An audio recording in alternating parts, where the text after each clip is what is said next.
Now, we've been talking about in this sermon series called Stressed Perspective, hashtag Stressed Perspective, because we're living in a day and age where a lot of people feel stressed. We all experience stress. Sometimes it's stress that we create ourselves through our decisions. Other times it's stress that we have maybe little or no control over. But yet it's stress nonetheless, and we have to deal with it. And Jesus has given us some solutions to stress, and we've looked at that. One of the ways that we've been learning about stress is really more a result of our perspective than our circumstances. And what you see is what you get. If we put our eyes on the stress and all the things that are causing the stress and anxiety in our lives, well, that's what's going to happen. We're going to live stressful lives.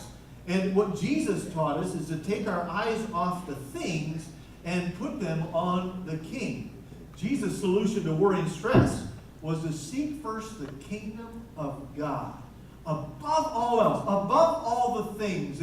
And I've shared openly in the last couple weeks how sometimes I've allowed things to be on the throne of my life, and because of all the things, I can't see the King. And so Jesus is saying, no, take the things off the throne, let me be on the throne of your life, the King of your life. And when we do that, when we let Jesus be the King, it's amazing how small the things end up being in our lives, because it really becomes more a matter of perspective, not necessarily the circumstance. Then last week, we looked at the prophet Elijah. Elijah was running from Jezebel, and he found himself in a cave, and the Lord found him and said, "What are you doing in this cave, Elijah?" He was several hundred miles away from where the action was, because he was running in fear. How many of us have kind of taken a vacation from life? We have a hard time pulling ourselves up out of the covers. We can't get off the couch. We can't do this. We're maybe immobilized. We feel overwhelmed or even frozen by some of the things, the stressors in our lives. And Elijah was that way. And so God arrested him and called him back into action. And a very encouraging message when it comes to the life of Elijah. And I think all in all, we're learning that you may not be in control of your circumstances, but you are in control of your perspective and your praise. So let's keep that in mind as we look at maybe, I don't know, we'll see if this is the last message in this series. I can't get away from it. I feel like God has got us on something that He's wanted us to be on. And so this could be the last, maybe not. But stress is something we all relate to. This week, how about this week with kids going off to school? I don't know if you enjoyed it as much as I did, but seeing the pictures on Instagram and Facebook of the first day of school for all those little kiddos. And then I love some of the pictures where it was, this was then and this is now. Like this one, when they started kindergarten, they're like this big, and now they're a freshman in high school, or this is their senior year. And to think as a pastor of one church in this community, I've been able to see the kind of the families grow up, and it's just been so beautiful. I was in tears this week looking at all these pictures and kind of taking us back to our days when our kids were in school. But as much as excitement as there is around the beginning of school, there's a lot of stress. Kids go through a lot of things because maybe they're in a new school, maybe they're in a bigger school, they're in a new grade, there's new friends, new teachers, new responsibilities, all kinds of new things that create stress. I remember when our kids were transitioning from being homeschooled to the public school, about 2 weeks in, we got a phone call from one of Tiffany's teachers, and she said, I need to meet with you about some things with Tiffany that's happening at school. And so we're thinking, oh boy, what is it? Is she in trouble? She was small, so how much trouble could she really be in? But anyways, we made an appointment. We went into school, and the teacher very politely said, listen, she's not turning in any of her assignments.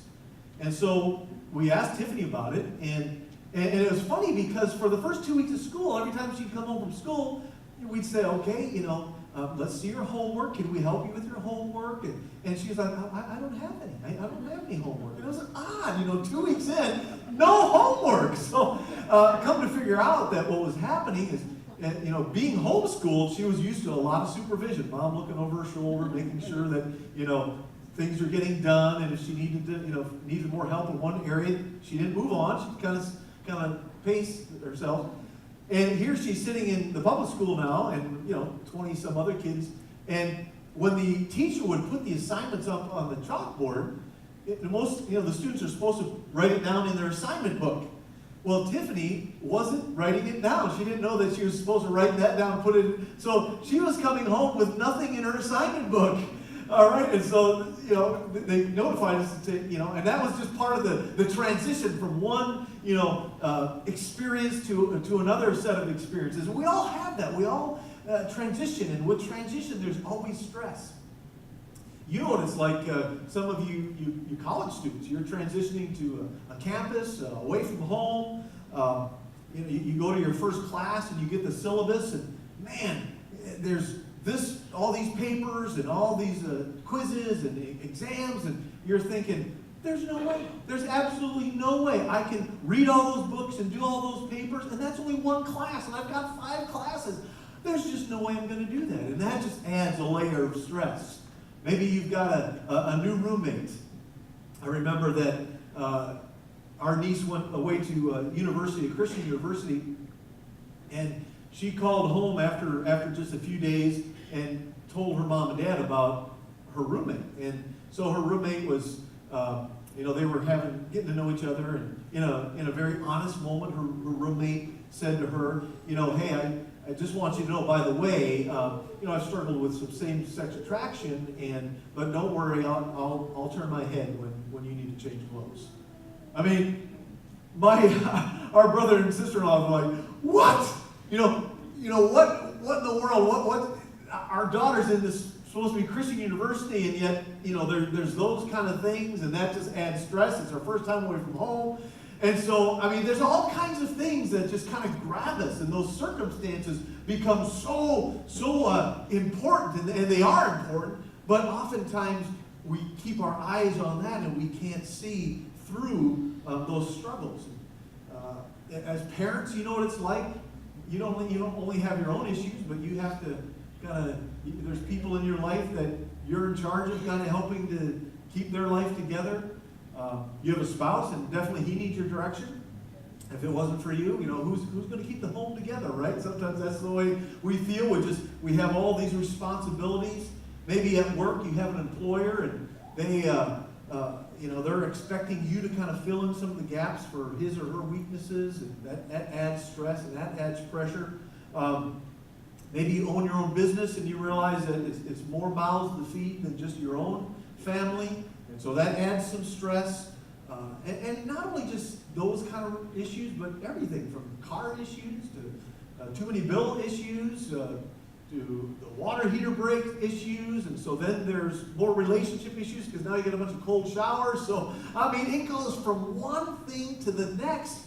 And when there's this ongoing stress, it really affects our relationships. Some of those ongoing stressors that really affect relationships, first of all, one of the things that it's impossible to maintain intimacy when there's just ongoing stress. Probably the biggest killer of intimacy is busyness. Because now no one gets close, everything kind of stays on the surface and superficial because it's all about schedules and routines, and the pace of life is so fast, and sometimes we lose that tenderness in relationships. We lose that sense of closeness. Sometimes when we have a lot of stress, friendships become kind of a matter of convenience. We look at our friendships as, what's in it for us? What am I going to get out of it? It's not because we're not caring or we're not good friends, but it's just, we all have so much stuff. How can I make an investment in you when I've got so many things that I'm dealing with? And so friendships kind of become just a matter of convenience, which then leads to the fact that we have no time to disciple others or to be discipled. I think that's why most of us, we like the big church events, activities where we kind of just slip in, slip out. We like big worship experiences, conferences, and those kind of things. Or maybe we like the classroom setting where we're sitting in a classroom and, we can engage, but mainly somebody else is teaching. They're kind of doing the heavy lifting, and we just kind of sit there. And we kind of like those environments. Find me a man or a woman who would actually carve out time in their busy schedule to sit across from somebody one-on-one on a weekly basis and disciple somebody. Can that person be found anymore? And I'm as guilty as the next person. But, I mean, so we can't even really disciple each other. We can't be in that relationship to be discipled just because we're so busy and we're so stressed out. Then oftentimes our capacity to love and receive love begins to shrink because, you know what? We're pulled in 1,000 different directions. Nobody gets our undivided attention. And it's here when you really begin to sense isolation and aloneness. You may be somewhat happily married, but, you still find that you can never really catch up. It's all about, all this surface routine kind of things, and you really miss out on that intimacy, that closeness. And so the resentment starts to build. So there's a lot of stress out there, and I wonder if you're thinking with me right now that, man, I'm not sure, I'm glad that I'm here today. I was feeling okay, but now, Pastor Mike, you really made me feel stressful, all these things. So sorry about that. But fortunately, God gives us some great insight into how to handle stress. And really, I was reading this week too, doctors and psychologists, they look at this generation as the most stressed out generation that has ever lived. And they say the next one is even going to be worse. Some of the studies that we've been looking at and some of the statistics in the last couple of weeks definitely reinforce that as well. And I just think there's such a over-tightening of the strings. And it's just, everybody is so close. People just snap at things so easily. I mean, how about this last week, that convention of Madden video game football players, and one guy lost a game and he goes in and he shoots several people. I mean, and there's so many things that have happened in the last several years, just people right on edge. I was talking with an elementary nurse in one of our schools, and she used to be a trauma nurse. And she said, I thought I experienced the worst of the worst being a trauma nurse. But she said, being in the school and watching these little kids come in and, just the emotional weight they seem to be carrying. I mean, they've got these chronic headaches, they have upset stomachs, and just, and oftentimes it's because of just some things that are happening at home, and it just affects them so deeply.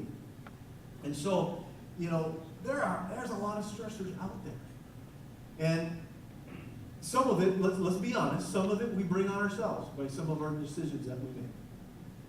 We be truthful enough to admit that many times some of the stress, we create that for ourselves, but then there also is stress that we don't have very, very much control of, other than our response to that stress. Well, the good news is that God has addressed this, and we're not the first group of people that have ever felt overwhelmed or overstressed, stressed out in life. I know some of you have experienced things that I haven't even really alluded to, just deep things, dark things, alone things, things that you just wonder, will I ever get out of it? How long must I, feel this pain? Is there any hope for me? And so what we do is we just look for all different ways to escape and bring relief. And there's good ways, and then there's ways that lead to some kind of addiction, where there's prescription drugs or illegal drugs, sleeping pills, just so I can get some relief and get an escape. And we just wonder, man, I've made such a mess of my life with all this stress. Where do I go? What do I do? Well, in the Old Testament, God gives an example of the most unlikely leader, unlikely person that really helped the people of God through probably one of the most traumatic times in their history, other than the Holocaust, was something that happened in the Old Testament in 2 Chronicles chapters 28 through 32. You can turn there if you want. It's Chronicles, 2 Chronicles is the 14th book of the Bible, so go to Genesis and go right 14 books and you'll find 2 Chronicles. And the name of this incredible leader was King Hezekiah. He was only 25 years old when he assumed the throne. That's awful young to be able to bring the revival and reform to Israel. Now, last week I gave you kind of a snapshot of Israel's history, where they wanted a king, and so God allowed them to have King Saul, David, and Solomon.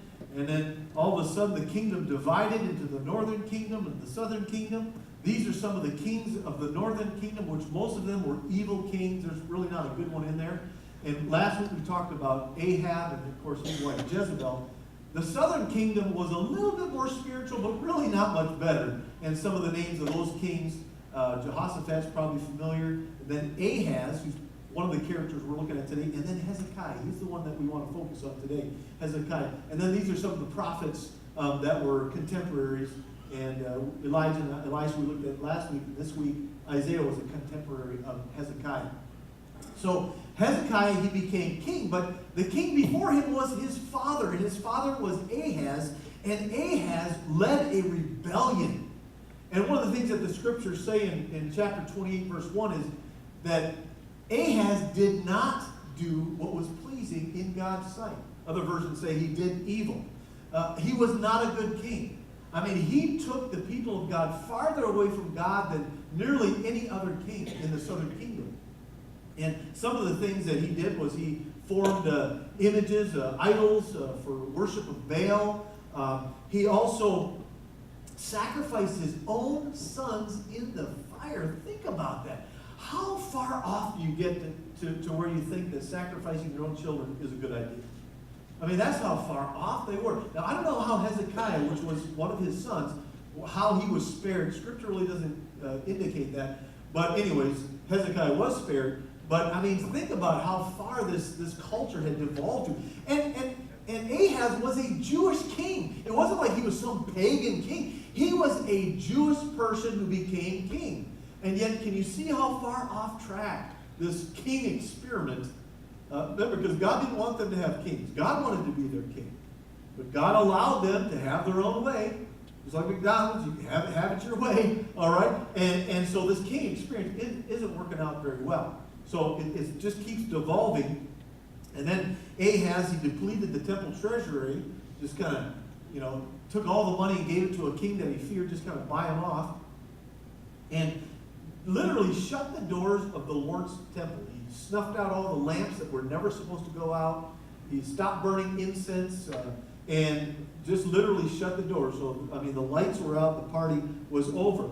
And ultimately, coming down to the end of Ahaz's life was that when he died, he was not even placed in the tombs of the kings of Israel.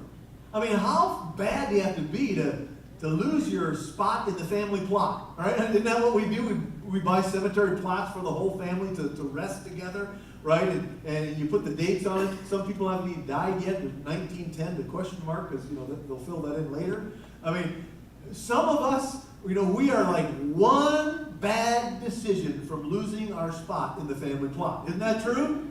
I mean, come on, one time that you snap, one bad decision you make, and it's like you're no longer welcome. One look, like David, one look, David looking at Bathsheba led to an affair, and the rest of David's family life is a train wreck just because one look. One drink sends people sometimes into relapse. They're doing good, and often just one drink. Sometimes we don't know how close to the edge we really are. One time getting high, one line, one time getting drunk, and all of a sudden, we're involved in something that takes control of our lives. And, we say, I can handle it. I got control over this. But one thing, sometimes it's one thing where sometimes we're so close to the end. So how in the world did Hezekiah be able to turn this whole thing around? Well, first thing, Hezekiah, the word says that he was a man, he did what was pleasing in God's sight. But let me ask you a question. Where did he get that? He had a horrible father as a role model. Where did he learn about what was pleasing in God's sight? They weren't even doing church anymore. The temple was closed. They probably didn't even have a book of the law. So how in the world was Hezekiah learning to do what was right? That shocked me when I was reading that this week. And some of the things that he did right was he reopened the doors of the temple. He turned the lights on and he said, come on, let's go. We're going to have church. He said, purify yourselves speaking mainly to the religious leaders. You need to purify yourself. Then he turned to the people and said, you need to purify yourself, and then let's clean out the temple. So what they did was they removed all the idols and all the defiled things. So he was really cleaning house. He was bringing reform. And probably the greatest paramount accomplishment was he partially reunited the divided kingdoms. He brought the two kingdoms back together for a season to where they celebrated Passover again. I mean, that's the most sacred religious ritual that the Jewish people have ever had at Passover, and they had forsaken it. And now Hezekiah was the guy who was bringing the kingdoms back together, and they were celebrating Passover. He reinstituted the tithe. Remember, his father had given it all away to pay off another evil king. Hezekiah reinstituted the tithe, and said people got so on board with his leadership that they brought their offerings and they piled them up in great heaps. And in the end, for Hezekiah, where his dad, Ahaz, when he died, he wasn't even allowed to be buried with the rest of the kings. On the other hand, Hezekiah, in his later years, he got sick. God healed him and gave him an extra 15 years to live. Wouldn't that be awesome? You come down the end, and you still got some fire in your belly, and you pray, and God says, you know what, keep going, I'm going to give you an extra 15 years. Wouldn't that be awesome? Well, that's what happened to Hezekiah. And probably the greatest compliment or maybe statement that could be said about Hezekiah is in 2 Chronicles 31, verse 21, where it says, in everything that he undertook in the service of God's temple, and in obedience to the law and the commands, he sought his God and worked wholeheartedly, and so he prospered. Would you like that to be said of you when it's all said and done? In everything, he sought his God, worked wholeheartedly, and so he prospered. There's one word that I highlighted that I just want to talk about for a few moments, and we're going to wrap this up here this morning. The word obedience. The word obedience. Because that was part of the seeking of his God, was obeying the laws of God. So if we're looking at sometimes the things that we do that cause stress in our lives, I think there's some lessons we can learn from Hezekiah. I'm calling it Lessons in Stress 101, and that's this. Here's the first lesson in Stress 101. Live your life within God's moral and ethical boundaries. In other words, obey. Walk in obedience. Do you know the quickest way to relieve stress in your life is to live a holy life? Is to live a righteous life. Boy, that got a lot of amens. You used to talk at me, Yeah. I didn't say the easiest way, because if it was easy, everybody would, oh yeah, no problem, let's just live righteous, let's live holy. I mean, there's that war between the flesh and the spirit. I mean, Paul talks clearly about that. But the quickest way to relieve stress or to even eliminate certain stressors in your life is to live a godly life, is to live within the boundaries of that God's laid out. I mean, think about it this way. If you and I were to live our lives in complete obedience when it comes to our relationships, our marriages, our finances, just that alone, and maybe every area of our life, just think, you would immediately alleviate or even eliminate some of the stressors in your life, in my life. Maybe saying it in other ways is, if you live consistently outside the boundaries of God, guess what? You're going to have all kinds of unnecessary stress. It's not because God didn't warn us. He's given us a whole book of ways and things that we should follow him in. And oftentimes, we create our own stress by living outside the boundaries that God has already set for us. I mean, think about it. If a man refuses to love his wife the way God has asked him to love her, guess what? There's going to be stress in that relationship. If a wife refuses to respect her husband the way that he asked her to, guess what? There's going to be stress in that relationship. If children refuse to honor their father and their mother, the Bible says it's not going to go well with you. There's a warning in that. If people abuse God's financial principles, guess what? There's going to be stress when it comes to your finances. You know, if we don't work as unto the Lord, we kind of goof off at work, kind of give a half-hearted effort, guess what? There's going to be stress when it comes to your employer or your place of employment. If a man breaks the laws of the land, let's say he doesn't pay his taxes, well, that's going to create all kinds of stress. He's going to be wondering, man, you know, are they going to find me out? Do they know where I live? I'm not going to answer any more phone calls. You know, would I ever be able to get through an audit? I don't know. And so that's all kinds of stress because we're not obeying the laws of the land. If a boyfriend or a girlfriend, they decide to live outside the boundaries of God sexually, guess what? They're going to live with all kinds of stress. I hope I'm not pregnant. I hope she's not pregnant. Okay? Living outside the boundaries that God has set.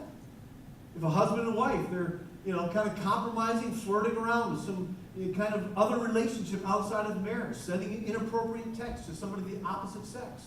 Well, guess what? There's gonna be a lot of stress related to that.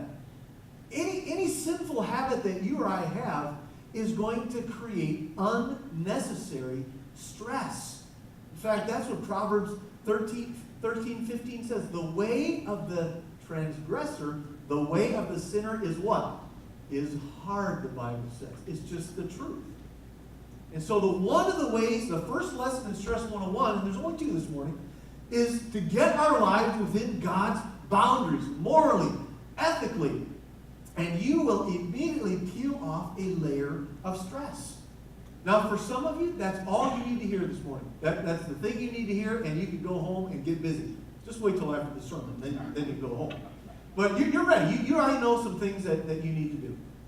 I mean, you already feel the conviction. You know there's some gray area that you just kind of have allowed in your life. You're kind of pushing the boundary a little bit. Some of you already know you need some accountability around the internet, accountability around your phone. Listen, if your wife or your husband or your teenager gets nervous when you pick up their phone, something's wrong. Okay? There's something there that you probably need to be concerned about. If you don't know the password to their phone, that's it. My girls used to say, well, it's none of your business. It's my phone. I said, I pay the cell phone bill. It is my business. You know, sometimes we got to parent, okay? We got to step up and we got to parent. And I encourage the students, because I probably just lost half the students thinking, oh, you know, I'm mad at Pastor Mike now for saying, you know, why don't you be the first? Why don't you go to your mom and dad? Why don't you make it a little bit easy on them? Because I know you're feeling convicted right now for what's on your phone and what you're listening. Why don't you go to your parents and say, you know, Mom and Dad, I need some accountability around this phone. Here's my password. You know, I want you to be able to pick it up anytime, and I want you to just, you know, whatever. You know, you know what you'll do to your parents? They won't believe you for one thing. Okay, I'm being set up. Okay, what do you want? What do you want? What do you want? Why not? You know you need it. I mean, it was a number of years ago, and it was like 12 or 1 o'clock in the morning. I get up in the middle of the night, and I see a glow from one of my daughter's bedroom. And I'm thinking, it's 1 o'clock in the morning. What? And she's got her phone on. And so that was my invitation to be involved, okay? I'm like, what in the world? Who are you texting? What are you watching? It's 1 o'clock in the morning. You need to get some sleep so you get up the next day and at least be in the land of the living. You know, so, I mean, I wasn't going to let that drop. No, absolutely no way. And there were times we would take the phones away from our kids. Just because, you know, sometimes progress, we invite things into our lives for the sake of progress that actually make us regress a little bit and cause more stressors in our life. The point is, you know, there may be some areas you need some accountability around because you've been pushing the boundaries. And God has simply said, is it any more simple than that? Just to live within God's boundaries? What do you want? You want me to wow you with some great intellectual, just real, you know, incredible theological point here? It's pretty simple. Live within the boundaries that God has set, and life will go well for you. And you will take away some of the stress that you've been living with and you've been dealing with. It's as simple as that. Some of you with credit cards, you need to get rid of credit cards because they've become a problem for you. Some of you need to limit the use of how long your student is on video games, or screen time. Some of you need to stop spending time with certain people. And I don't mean just students. I mean parents too. I had to unfollow a number of people because it was just feeding negative stuff into my spirit. I'm not going to put that in my spirit. I'm protecting what the call of God on my life. I'm not going to invite that in. And not only just that, but even just sometimes I'll get a friend request from somebody, and it'll be like somebody with one common follower, and that's always assigned to me. And maybe the picture on there just somebody, some woman or something dressed kind of seductively, and I get the choice to either confirm or to delete. I'm so quick to delete those and delete the people that send those stuff to me. And see, we have to be the guardian of our lives and understand that there's a lot of things the devil wants to tempt you in to lead you outside the boundaries that God has set. And lesson 101 is to bring yourself back inside of God's moral boundaries, and you will take away some of the stress that you're living with. The second thing is this: be yourself. One of the things that creates a lot of stress in our lives is when we compare ourselves to somebody else. We try to be someone that we're not. That adds so much stress. And it's so easy to do because it's just right in front of us, the highlights of everybody else. But you don't know what's really going on in their life. You may see happy pictures, you may see all kinds of things, but guess what? You don't really know what's going on in their lives. It all looks good, but you're not walking in their shoes. And sometimes we compare ourselves to those other people, but if we got into their shoes, we'd be like, life's not so bad. All right? I'm doing okay. When we compare ourselves to other people. Maybe you're a young couple and, another young couple that they just bought a new house. And all of a sudden you're thinking, you start looking around like, man, what a dump we live in. Man, this apartment is so tight. We need a new house. And so you sharpen your pencil and get your pad of paper out. You start working the numbers and you say to each other, if we never eat out again, we can be in a new house. Or, if we never have another Starbucks, we can be in a new house. If you get a couple extra jobs and I get a couple extra jobs, we can be in a new house by fall. And so we make all kinds of decisions that have consequences that add so much more stress and actually ruin relationships because now we're pulled in 1,000 directions and we can't focus on the responsibilities that God has given us. All because we want to be like somebody else. Maybe you're a teenager here and you feel like you're on the fringe. The fringe of the in crowd, whatever that crowd is. But an opportunity comes for you or for he or she to move into that group. But in order to do that, you're going to have to compromise some standards that you have. And you decide, I really want to be in that group, and so you blow it. And then you now live with all kinds of consequences because all of that desire to fit in, to be somebody that you're not. And all it took was one hit. All it took was one drink, one time getting drunk, and all of a sudden, wow, you like that escape, and everybody's talking about it, what happened at the bonfire, and what happened, at that party, and now people are laughing because you were so wasted, and you're thinking, man, I'm getting all this attention, and it feels good to have all those people come around, but then all of a sudden, all it took was one time, and then you go back to it, and then you go back to it again, until now it becomes a lifelong addiction, and now you drag with you into your mess of stress people who love you and people who you love. All because, you wanted to fit in. You wanted to be somebody that you're not. Maybe you're a single adult here and you've been waiting so long. All your friends, they're getting married. They're even having children now.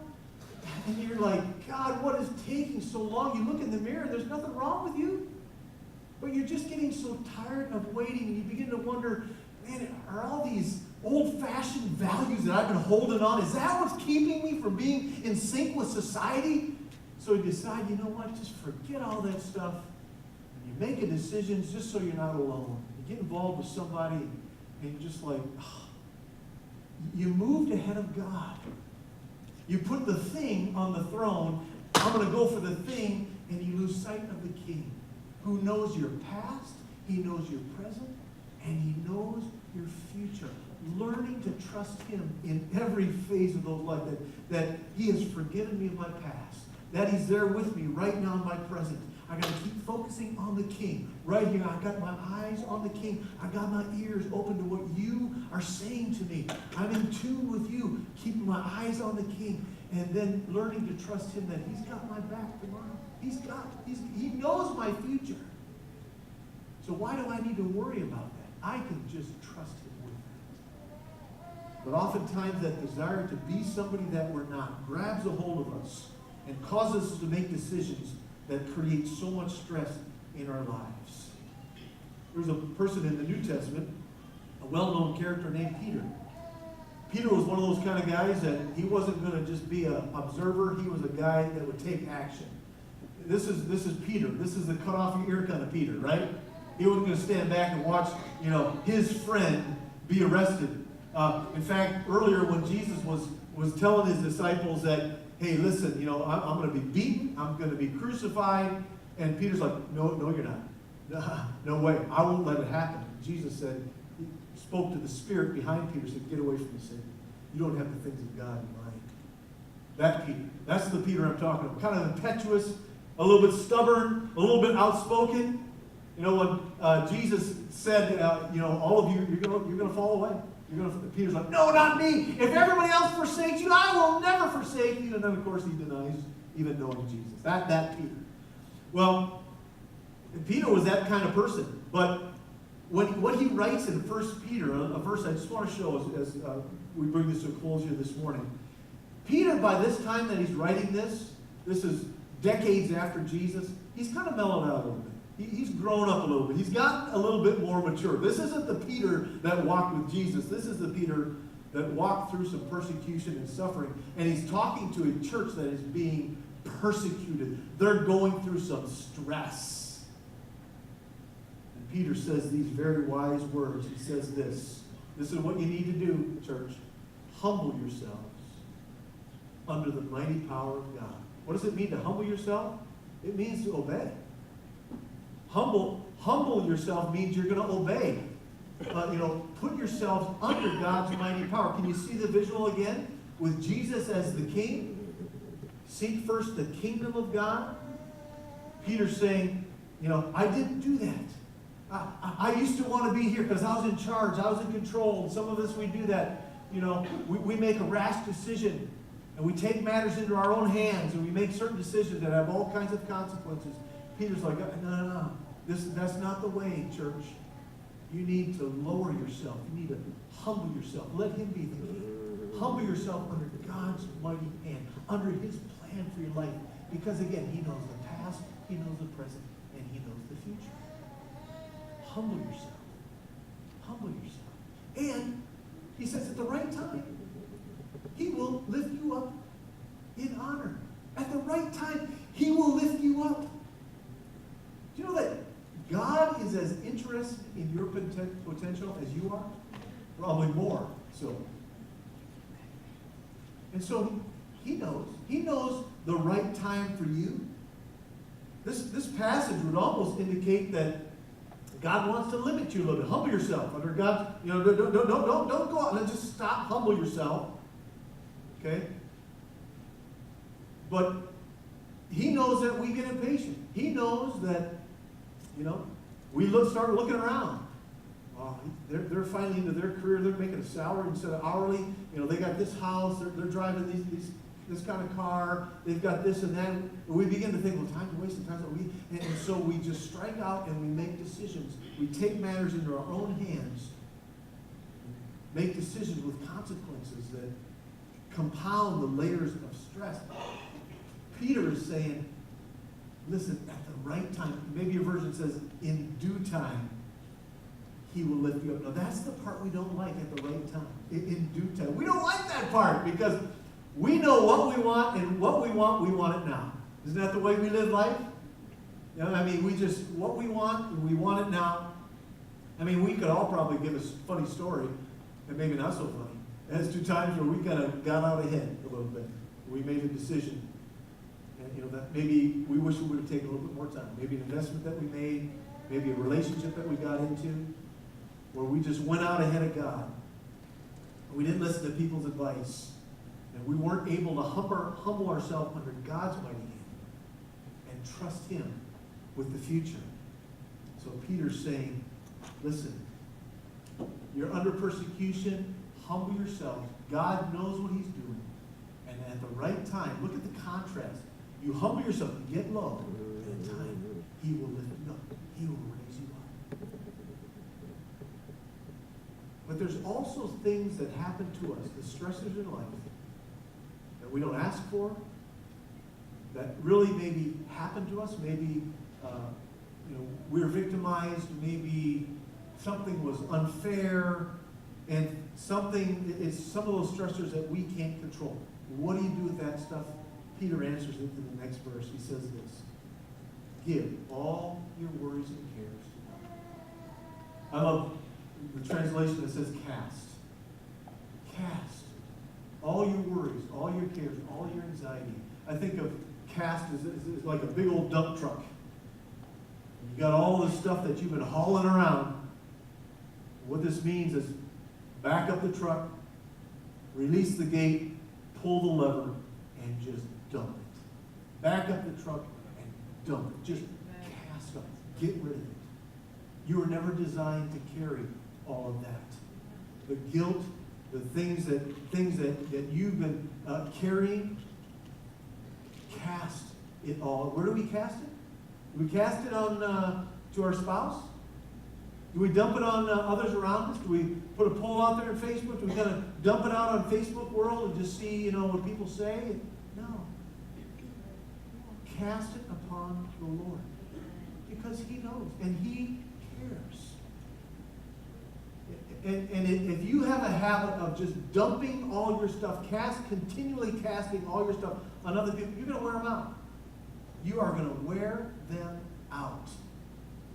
Learn this principle here this morning to what Peter is telling us to do, saying, cast your worries and your cares to God. Your anxiety to God, for He cares about you.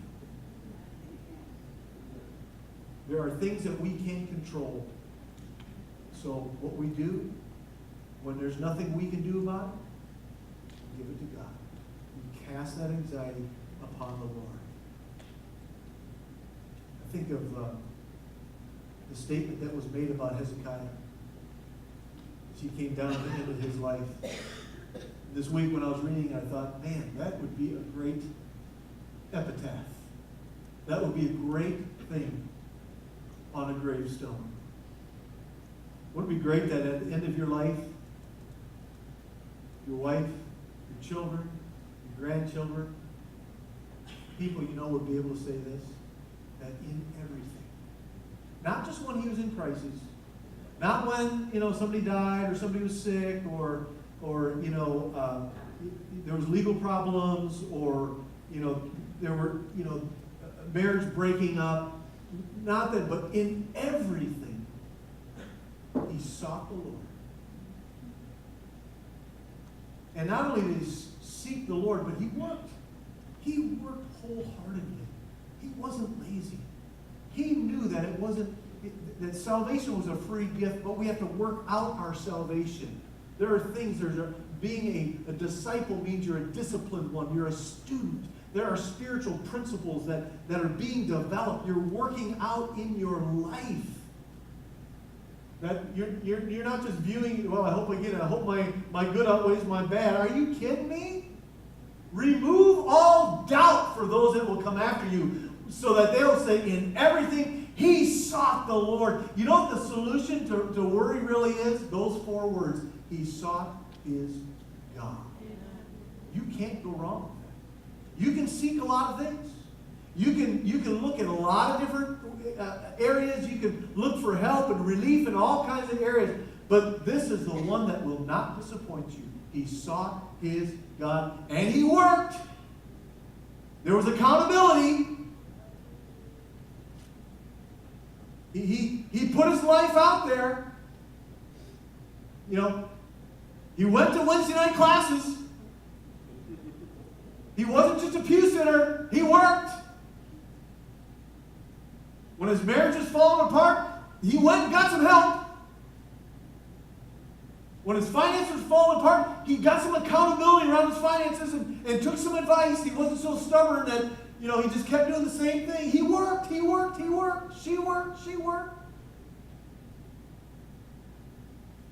And so, he prospered.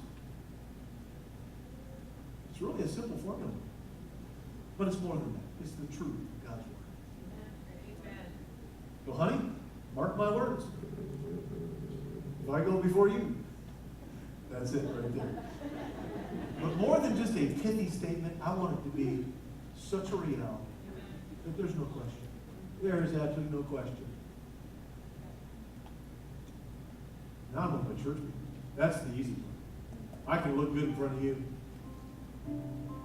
You only, you get to hear from me once a week. You get to see me here and there, high and by. Yeah, I'll sit down and minister to you as much as I'm able to, and you're able. But really, this is the easy part. You know where this is with this woman here. And it's with my kids. Fighting a culture that just wants to tear us apart.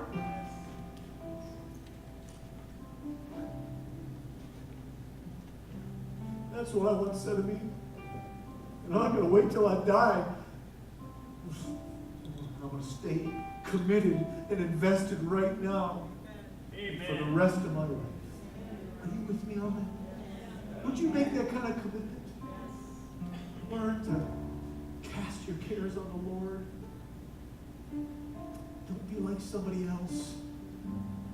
Live within God's boundaries. It's not that complicated. It's hard. It's every day. You've got to fight the devil off. You've got to have a plan. You need the guidance of God's Word every single day, but not just words on a page, but His Spirit bringing revelation through His Word to your heart and my heart. And it works. It'll work. It's worked for us. We're not still married because we just got lucky. I found Mrs. Right. We're soulmates. Oh my goodness. Don't believe the lie of Hollywood or Disney. It's work.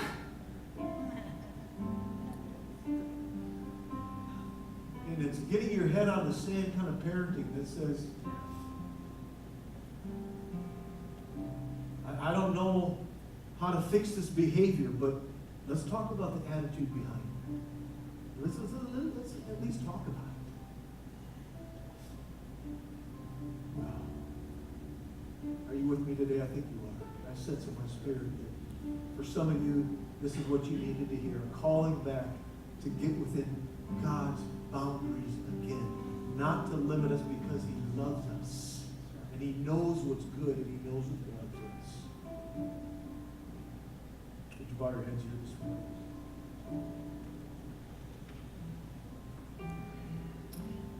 Some of you are under some incredible stress. Some of the things that you brought on yourself, other things that you maybe had little control over, other than your response to it. I want to pray for you a moment. I'm actually going to ask our prayer partners to come forward and stand along the sides here this morning. If you're here today, you'd like somebody to pray for you. You don't have to tell them what it is. You can just say it's unspoken. If you want to take a chance and just put it out there to just help guide them and know what to pray for you about. I'm going to ask you in just a moment, if you like prayer, somebody come alongside you to believe with you. You've been under a lot of stress, you've been going through something, and you want somebody to believe. I want you to just come on your seat as we sing this song, and just take a moment and have somebody pray with you. And as we do that, we'll just take a few moments to worship the Lord, and then I'll dismiss us in prayer. Oh, thank you, Lord. we're safe with you. Lord, we are determined to keep our eyes on you, take our things off the things so we can keep our eyes on you, the King. Set our hearts on you. Not let anything capture our devotion or capture our attention that would take us away from the potential, the destiny that you have for us. Forgive us, God, for those stressors that we've brought on ourselves. Living outside of your boundaries, forgive us. As we come back into that alignment, Lord, we know, Father, we can get back on track because your mercy is great. Your grace is even greater. We love you.